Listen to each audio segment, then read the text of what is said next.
Good morning, friends. Today we are going to discuss the topic autonomic nervous system from our chapters control and coordinations. Okay, autonomic nervous system. It this system it consisting of the transmit the impulses from the central nervous system to the involuntary organs like the cardiac muscles and the smooth muscles of the body. Okay, this autonomic nervous system, it consisting of a set of, it is a special set of the peripheral nerves that regulates the activities of involuntary organs like the cardiac muscles, cardiac organs, and the smooth muscles. Means that this system it control the all the involuntary activities in our body. Means that it connect to the central nervous system, but it control or it regulates the all the involuntary activities or involuntary functions in the body. Then this system it consisting of the different type of the nerves. Okay, that is it consisting of the different type of the neurons, like that is the first preganglionic neuron and the postganglionic neuron. We know that this nervous system will be connect to the central nervous system and the involuntary organs. In these connections, there is the neurons will be present. That is the preganglionic neuron. Preganglionic neurons means that this neuron, we know that again neuron it consisting of the axon and the dendron and the cyton of the cell body.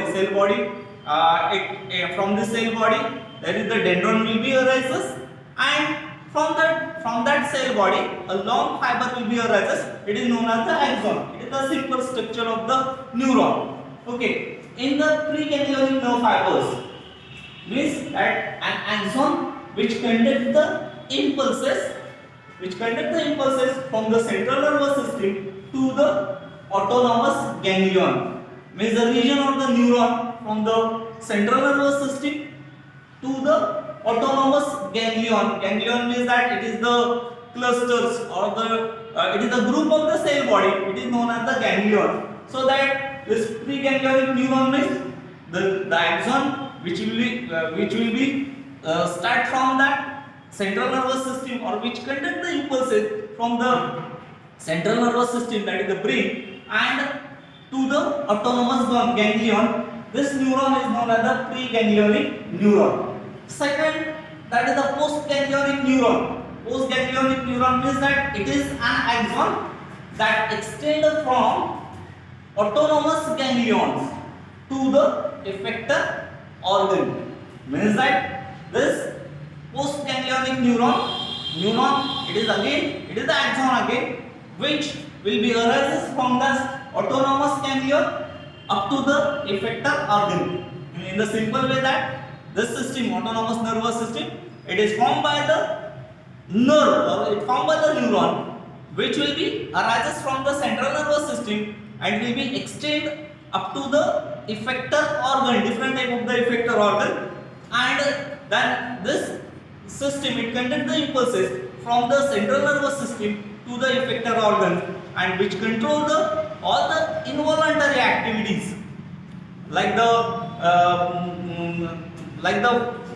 contraction and the relaxations of the heart. That is this is the one of the examples of this involuntary activities, involuntary functions. So this will be controlled by this autonomous nervous system and automatically it will be connected to the brain, so that this involuntary activities will be regulated by the brain or the central nervous system. Now this system, autonomic nervous system, it consisting of the two parts or two subsystems. First, it is the sympathetic nervous system, and the second part it is the parasympathetic nervous system. These are the two important parts, but these are the two subsystems of that autonomic nervous system.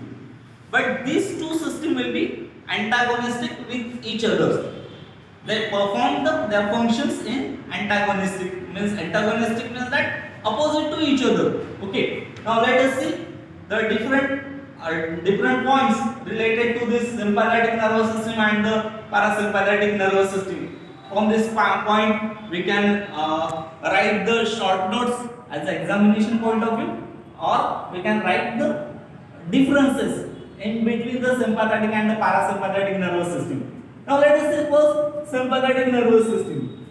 Sympathetic nervous system, it is also known as thoracolumbar outflow.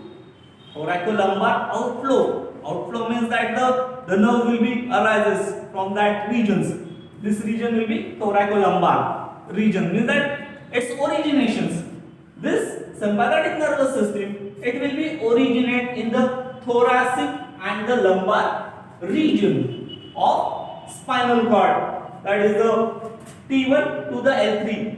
T1 means that thoracic vertebrae 1 up to the L3 means that the lumbar vertebra, third number vertebra. So that in this region, this sympathetic nervous system will be originated, and this system, it consisting of the 22 pairs of the sympathetic ganglion which are present in the form of the chains, and these are present on the pairs on the lateral side of the spinal cord. It is the location of this sympathetic nervous system. Then we know that this system, this autonomous nervous system, it is consisting of the preganglionic neurons and the postganglionic neurons and the autonomous ganglion. These are three important part of that autonomous nervous system. So that this sympathetic nervous system, it also consisting of the ganglion, autonomous ganglion plus preganglionic neurons and the postganglionic neuron. In the system, in the sympathetic nervous system, this preganglionic neuron or nerve fibers are short and the postganglionic nerve fibers are long. Okay, this is a much more important point as a difference points. Then this system, this sympathetic nervous system, from the at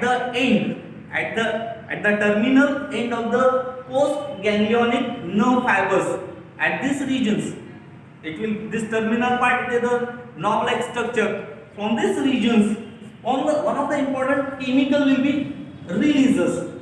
This chemical, it is known as the adrenaline or the noradrenaline. This chemical, it is much more important.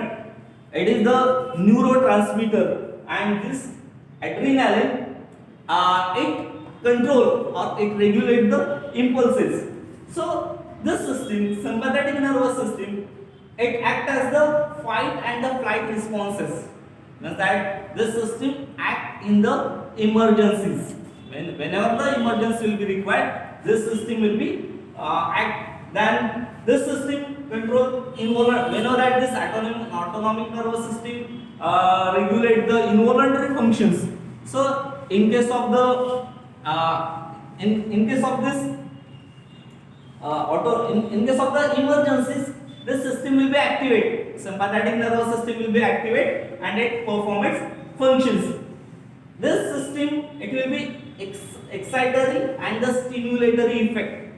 Not that this system, whenever the any organ will be any organ want to secrete the hormones or the perform the activities, in that conditions, this system secrete this adrenaline. This is the chemical substance.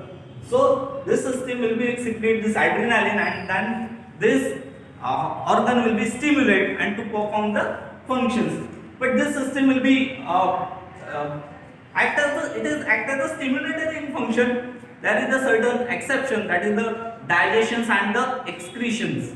So these in this system, it inhibit the functions of the dilation and the excretion. It is not stimulate that dilation process or the excretion process, but this system stimulate the other organs, but exception there is the dilation and the excretion. It will be inhibit that function, that this system will be inhibit or stop the functions of the dilations and the excretions. Okay, this is about the sympathetic nervous system. Now second part of the autonomous nervous system, that is the parasympathetic nervous system. Parasympathetic nervous system, it is also known as craniosacral outflow.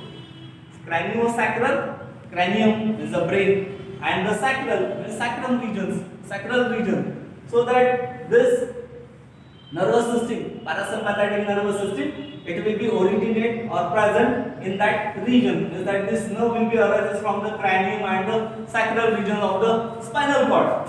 These sympathetic nervous system consisting of the nerves, that is the branches. It will be the branches from the cranial nerves, that is third, then the sixth, ninth, and the tenth.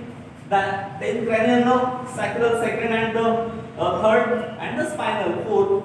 So these nerve fibers form the parasympathetic nervous system. Then here in this system, again this system will be formed by the preganglionic nerve fibers, then autonomous ganglion, and the postganglionic nerve fibers.